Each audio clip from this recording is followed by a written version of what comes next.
गुरु ब्रह्मा गुरुर्विष्णु गुरुर्देवो महेश्वर गुरु साक्षात परम ब्रह्मा तस्मै श्री गुरुवे नमः। सनकादि ऋषियों ने सूत जी से पूछा कि हे प्रभु, किस व्रत को करने से स्त्री पुरुष के सभी मनोरथ पूर्ण होते हैं? दरिद्रता का नाश कैसे होता है और घर में सुख शांति कैसे आती है?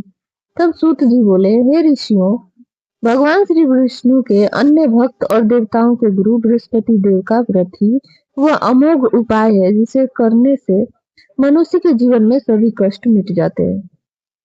प्राचीन काल में भारतवर्ष में एक अत्यंत प्रतापी राजा राज्य करता था। उसका वैभव स्वर्ग के समान था। राजा दयालु था और हर गुरुवार को भगवान विष्णु का व्रत रखता था।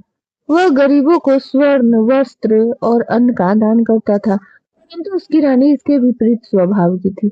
रानी को दान देना व्यर्थ का खर्चा लगता था। वह सोचती थी कि इस प्रकार दान देने से राजकोष खाली हो जाएगा।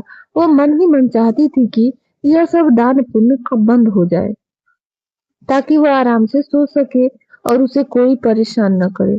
एक समय की बात है, राजा शिकार खेलने वन में गया हुआ था। राजमहल में रानी और उसकी दासी अकेली थी। तभी भगवान बृहस्पति देव एक बूढ़े साधु का रूप धारण कर महल के द्वार पर आए। उन्होंने भिक्षा मांगते हुए कहा, माई भिक्षा दे। रानी ने महल के झरोखे से देखा और कहा, हे साधु महाराज, मैं इस दान पुण्य और रोज रोज के अतिथियों से परेशान हो गई हूँ। मेरा सारा धन नष्ट हो जाए ताकि मैं शांति से रह सकूं। क्या आपके पास कोई ऐसा उपाय है? साधु रूपी बृहस्पति देव मुस्कुराए और बोले, हे देवी, तुम तो बड़ी विचित्र हो। लोग संतान और धन मांगते हो, तुम दरिद्रता मांग रही हो। धन तो लक्ष्मी का स्वरूप है। इसे भूखों का भोजन मिलता है, प्यासों को जल मिलता है। जल खैर, यदि तुम्हारी यही इच्छा है तो जैसा मैं कहता हूँ वैसा ही करो। साधु ने कहा, आने वाले बृहस्पतिवार को तुम इन नियमों का पालन करना। घर को गोबर से लीपना, अपने केस पीले मिट्टी से धोना, राजा से कहना कि वह हजामत बनवाए, भोजन में मांस और मदिरा का प्रयोग करना, कपड़े धोबी को धोने देना, संध्या काल में घर में दीपक मत जलाना। रानी ने 7 बृहस्पतिवार तक ठीक वैसा ही किया। धीरे धीरे राजा का भंडार खाली हो गया। अकाल पड़ गया। राजा इतना निर्धन हो गया कि उसे दाने दाने के लिए तरसना पड़ा। अंत में राजा काम की तलाश में परदेश चला गया। पीछे से रानी और दासी अत्यंत दुखी रहने लगी। एक दिन दासी ने कहा, महारानी, आपकी बहन के पास बहुत धन है, इसलिए उनसे कुछ मांग लाते हैं। दासी राजा की दूसरी रानी के पास गई। उस दिन बृहस्पतिवार था। दूसरी रानी कथा सुनने रही थी। व्यस्तता के कारण उसने दासी को जवाब नहीं दिया। दासी को लगा कि रानी ने उसे पहचाना नहीं और वह रोती हुई वापस आ गई।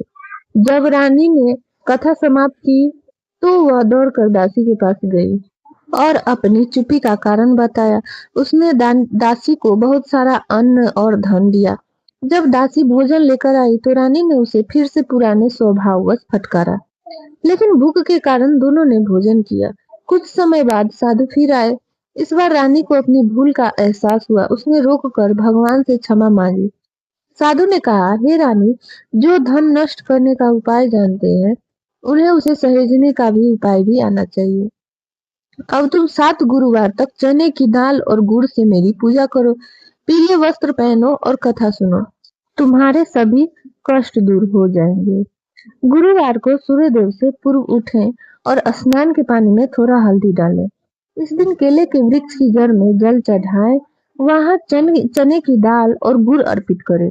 व्रत रखने वाले को एक दिन में एक बार बिना नमक का पीला भोजन करना चाहिए।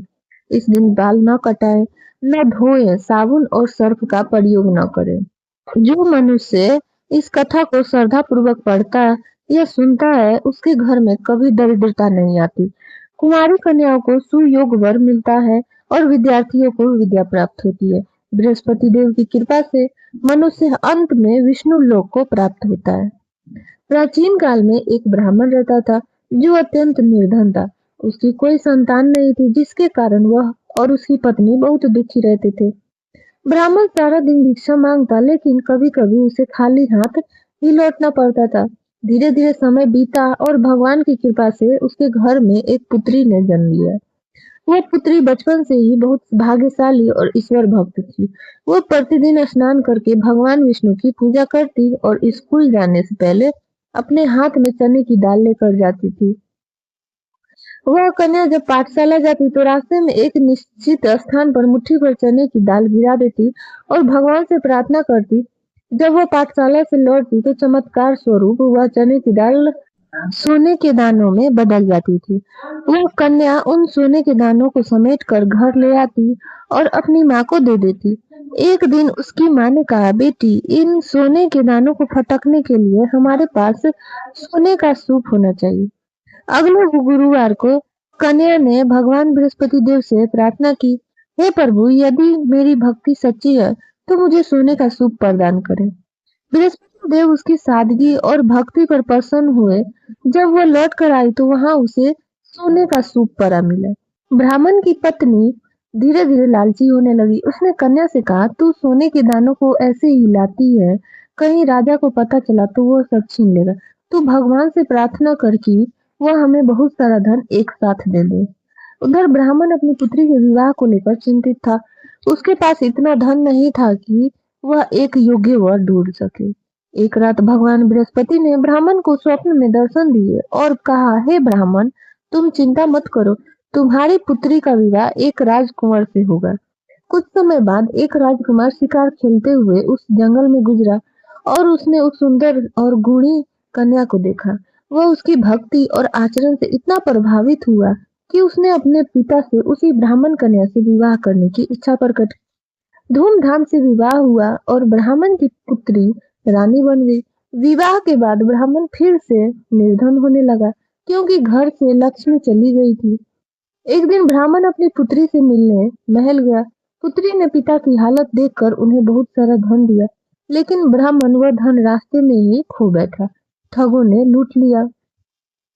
ब्राह्मण दुखी होकर फिर अपनी पुत्री के पास गया। पुत्री समझ गई कि पिता के भाग्य में अभी कष्ट लिखा है। उसने अपने पिता को बृहस्पतिवार का व्रत करने की विधि बताई। उसने कहा, पिताजी, आप चने की दाल, गुड़ और मुनक्का से बृहस्पति देव का पूजन करें और पीला भोजन करें। ब्राह्मण ने नियम पूर्वक 7 गुरुवार तक व्रत किया। उसकी भक्ति से बृहस्पति देव प्रसन्न हुए। ब्राह्मण के पास इतना धन हो गया कि उसने अपने गांव में धर्मशालाएं और कुएं बनवाए। अंत में वह सपरिवार स्वर्ग सिधारे। भगवान केवल भाव देखते हैं, वस्तु नहीं। कन्या की चने की दाल भी सोने में बदल गई। विपत्ति के समय मनुष्य को धर्म का मार्ग नहीं छोड़ना चाहिए। बिना भगवान की कृपा और सही विधि के पास आया हुआ धन भी टिकता नहीं है। तो प्रेम से बोलिए, बृहस्पति भगवान की जय।